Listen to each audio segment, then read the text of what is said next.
I got to touch on Signalgate. You know, what did I hear? The new name for Pete Hegseth? It was Pete Kegsbreath.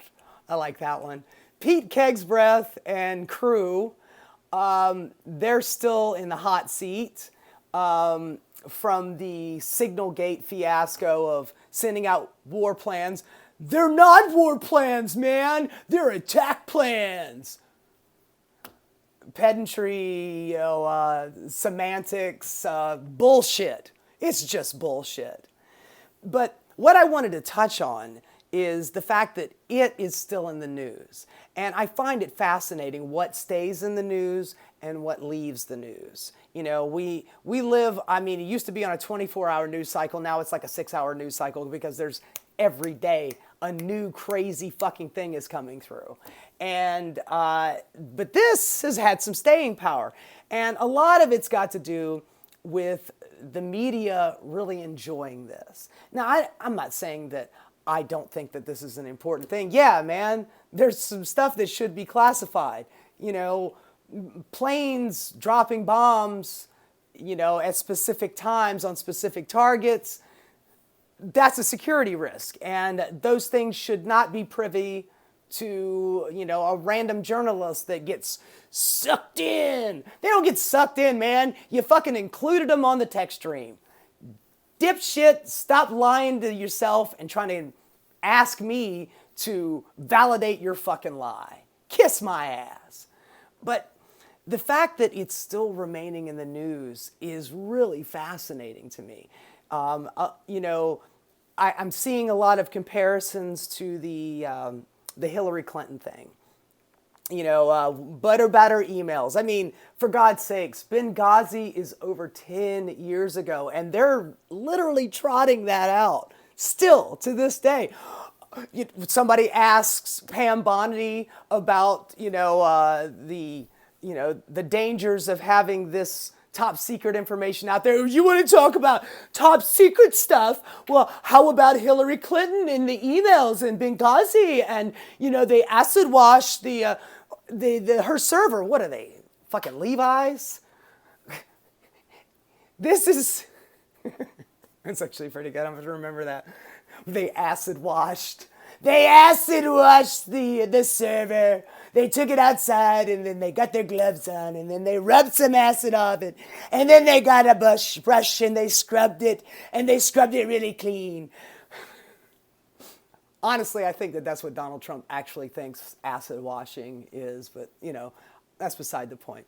But the media seems to be wrapped up in this because it's a really easy, you know, point the finger, you fucked up. And they did. They fucked up. But just imagine if the news media was pounding on the fact that Elon Musk got rid of child cancer research. You know, day in and day out, just beating people over the head with it every day. Child cancer research. And let that stay in the news cycle for a while.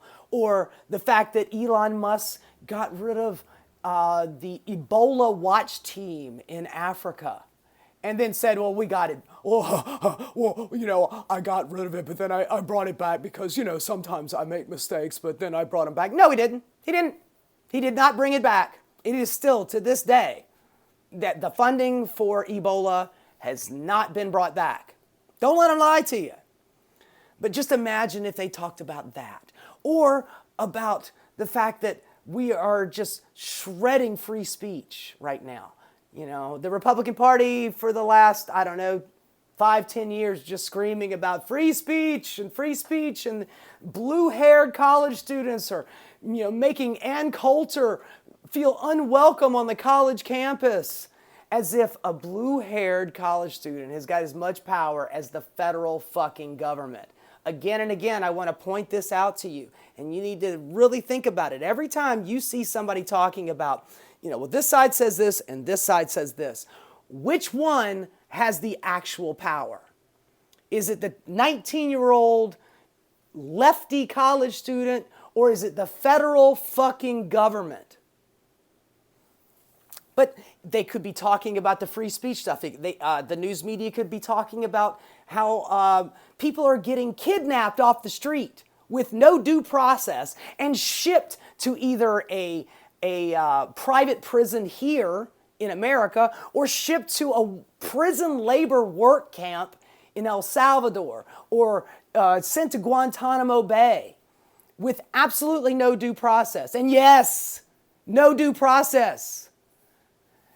The foundation of our judicial structure is due process. If you get accused or arrested for a crime, you get due process to make sure that you actually did that crime and what the justice should be, as opposed to, I'm going to, just grab you, throw you out of the country, and then we'll deal with the consequences. It's that old measure twice, cut once.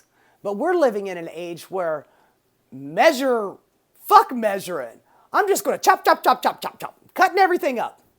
And just, and when somebody confronts you on it, you go, due process, ugh, God, fuck you.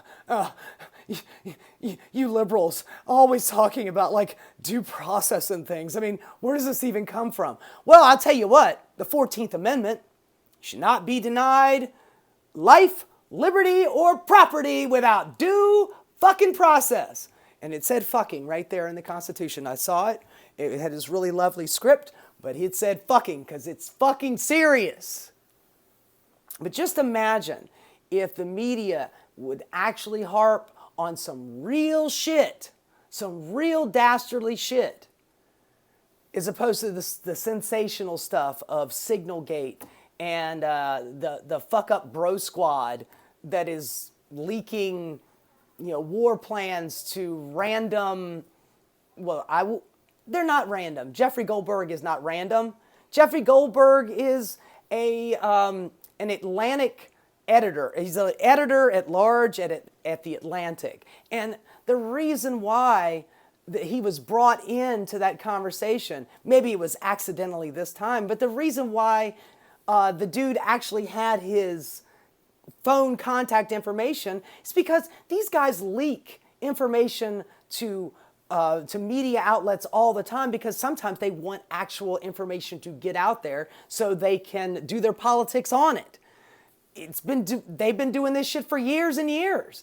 I watched Dick Cheney give an interview to the New York Times on the march to war in Iraq, in 2002. He gave an interview and then went on Face the Nation and cited the New York Times for quoting him. He didn't say they quoted me. He just cited the article and says, this is what the New York Times says. Never mind, it was an interview with him. So, media, do fucking better.